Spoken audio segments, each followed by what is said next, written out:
अब हम बात करेंगे एक ऐसी जगह की जिसके नाम पर सीरीज तो आपने कई देखी होगी, लेकिन आज उसके कई पार्ट्स बन चुके हैं। ऐसा क्यों कह रहे हैं उसको समझिए। जामताड़ा नाम तो सुना ही होगा आपने।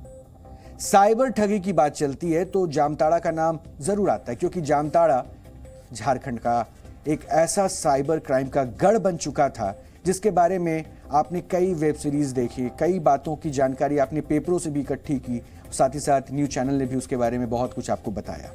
लेकिन अब एक के बाद एक पूरे देश में जामताड़ा की नई नई ब्रांच खुल रही है और अब हरियाणा के मेवात और नूह जामताड़ा की साइबर क्राइम वाली लेगेसी को कड़ी टक्कर दे रहे हैं। वहां के करीब 40 गांव अब साइबर ठगी के हॉटस्पॉट बन चुके हैं, जहां से पूरे देश में साइबर ठगी का संगठित उद्योग चल रहा है। साइबर ठगी के नए जामताड़ा बने हरियाणा के नूह में पुलिस ने गुरुवार रात को एक सीक्रेट रेड डाली और इसे साइबर ठगों पर अब तक की सबसे बड़ी रेड भी माना जा रहा है। 5000 से ज्यादा पुलिस वालों की 100 से ज्यादा टीमों ने एक साथ 14 गांवों में छापेमारी की। ये रेड रात करीब 11 बजे शुरू हुई और सुबह तक लगातार जारी रही। इस दौरान साइबर क्राइम से जुड़े 60 से ज्यादा अपराधियों को पकड़ा भी गया। रेड के दौरान पुलिस ने पकड़े गए अपराधियों और हैकर्स के पास से कुल 66 स्मार्टफोन, 65 फर्जी सिम, 166 आधार कार्ड, 3 लैपटॉप, अलग अलग बैंकों के 128 ATM card, 2 ATM swipe machine, 1 APS machine और 6 स्कैनर के साथ साथ 5 पैन कार्ड भी बरामद किए। इसके अलावा 7 देसी कट्टे, कारतूस और बिना नंबर प्लेट की कारें, मोटरसाइकिल और ट्रैक्टर भी जब्त किए। यह नया जामताड़ा। साइबर क्राइम के खिलाफ अब तक की सबसे बड़ी रेड को बड़ी खुफिया तरीके से अंजाम दिया गया। सबसे पहले इस इलाके के करीब 40 गांवों को मार्क किया गया, यानी चिन्हित किया गया, जहां से पूरे देश में साइबर ठगी केस रिपोर्ट हो रहे थे। इसके बाद इसमें करीब 40 गांव के 2 लाख से भी ज्यादा सिम ब्लॉक कर दिए गए। इन सिम के जरिए ही नूह के साइबर क्राइम गैंग पूरे देश में साइबर ठगी का काम कर रहे थे। आप खुद अंदाजा लगा लीजिए कि नूह जिले में साइबर अपराधियों का कितना तगड़ा नेटवर्क फैला हुआ होगा कि जिसे काबू में करने के लिए एक साथ 5000 पुलिस वालों को हरियाणा के अलग अलग जिलों से बुलाकर इकट्ठा किया गया और एक साथ 100 से ज्यादा टीमों ने इस रेड को अंजाम दिया। इस रेड में 225 से ज्यादा साइबर अपराधियों को गिरफ्तार किया गया है। इनका एक ही मकसद है, आपके बैंक अकाउंट को खाली करना, और इसके लिए इनके पास इतने तरीके हैं जिसके बारे में कोई सोच भी नहीं सकता है। देश में साइबर ठगी का ऐसा कोई तरीका नहीं है जिसका इस्तेमाल नया जामताड़ा बन चुके हरियाणा के मेवात और नूह के साइबर गैंग नहीं कर रहे। पुलिस और सैन्य अधिकारी की डीपी लगाकर ये ठगी करते हैं। वीडियो कॉल पर न्यूड वीडियो बनाकर सेक्सटॉर्शन करते हैं। OLX पर सामान खरीद बिक्री के नाम पर ये फ्रॉड करते हैं। बैंक अधिकारी बनकर फोन करना और ठगी को अंजाम देना इनका एक खास मोटस ऑपरेंडी रहता है। पेटीएम KYC के नाम पर भी ये जालसाजी करते हैं। ऑफर और लॉटरी निकलने के नाम पर साइबर फ्रॉड करते हैं। बिजली बिल के फर्जी मैसेज भेजकर ये ठगी करते हैं। फर्जी सिम के जरिए बैंक अकाउंट साफ कर देते हैं। यहां तक कि फर्जी कॉल सेंटर खोलकर पूरे देश में साइबर ठगी को ये अंजाम देते हैं। शायद ही कोई तरीका हो जिसका इस्तेमाल करके मेवात और नूह में साइबर अपराधियों ने लोगों को अपना शिकार ना बनाया हो और लाखों करोड़ों की ठगी ना की हो। साइबर ठगी का अड्डा बन चुके नूह के 14 गांवों में अब तक की सबसे बड़ी रेड डालने वाली टीम को लीड कर रहे SP नूह वरुण सिंगला ने जी न्यूज से खास बातचीत की है। हम आपको सबसे पहले वो सुनाते हैं।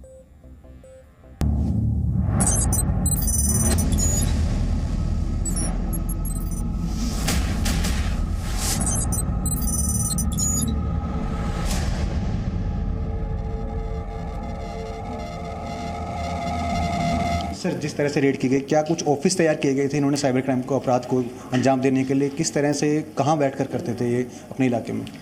देखिए, जो हमारे पास अभी तक की जानकारी है उसमें यह है तो ये अपने घरों पर या खेतों में रहकर, इसके लिए कोई ऑफिस की आवश्यकता नहीं है। ये मोबाइल फ़ोन से, एक लैपटॉप से, एक IAS को iPad से ये लोग काम कर लेते हैं। इसमें अपना जो साइबर क्राइम की एक्टिविटी है, और इसमें भी इन्होंने एक नेटवर्क के रूप में काम करते हैं। कोई ठगी करता है, कोई पैसे निकालता है, तो इस प्रकार से एक व्यक्ति सारे काम नहीं करता है।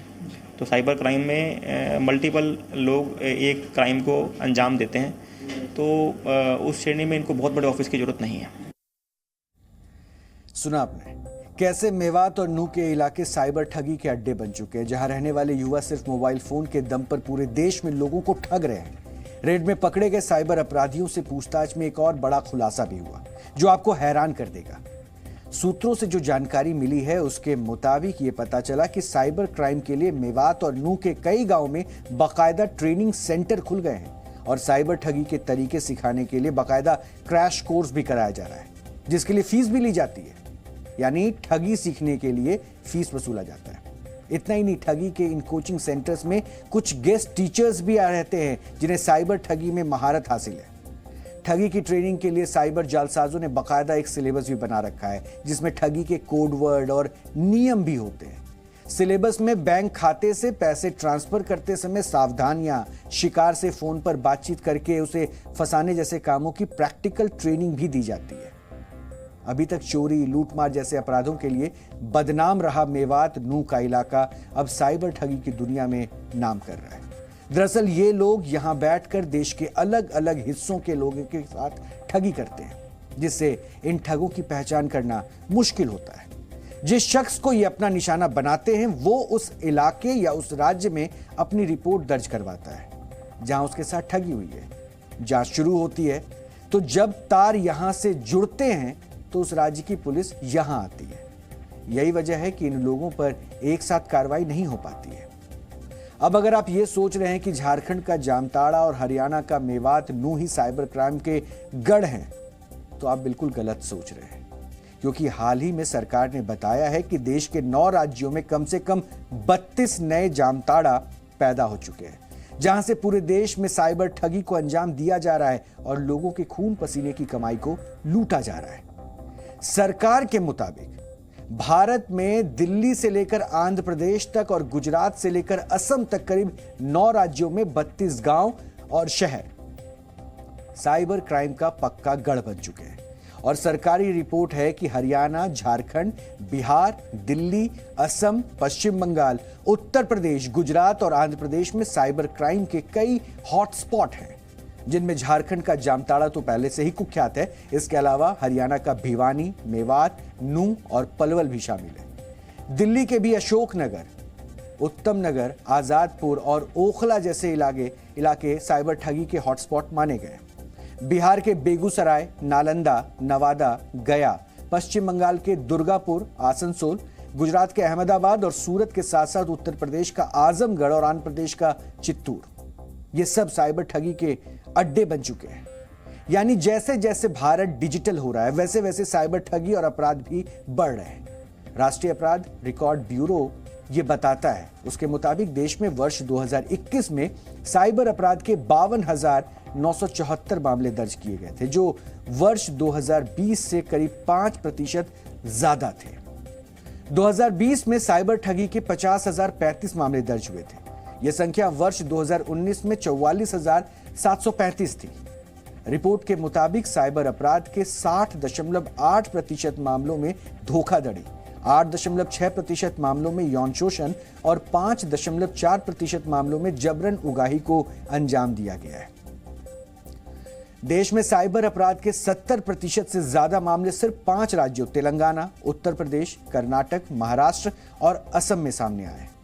वर्ष 2021 में तेलंगाना में 10,303, उत्तर प्रदेश में 8,829, कर्नाटक में 8,136, महाराष्ट्र में 5,562 और असम में 4,846 केस दर्ज हुए। एनसीआरबी के मुताबिक वर्ष 2021 में देश में साइबर अपराध की घटनाओं की औसत दर प्रति 1 लाख आबादी पर 3.9 दर्ज की गई।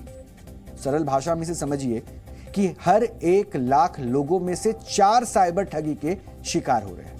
और रिपोर्ट में यह भी बताया गया है कि वर्ष 2021 में दर्ज हुए साइबर अपराध के करीब 53,000 मामलों में से सिर्फ 33.8% मामलों में ही पुलिस ने चार्जशीट दायर की।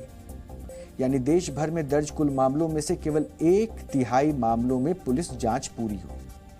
तो ये बहुत बड़ी चुनौती है और इसलिए आपको यहां पर सावधान रहने की जरूरत है। Zee News.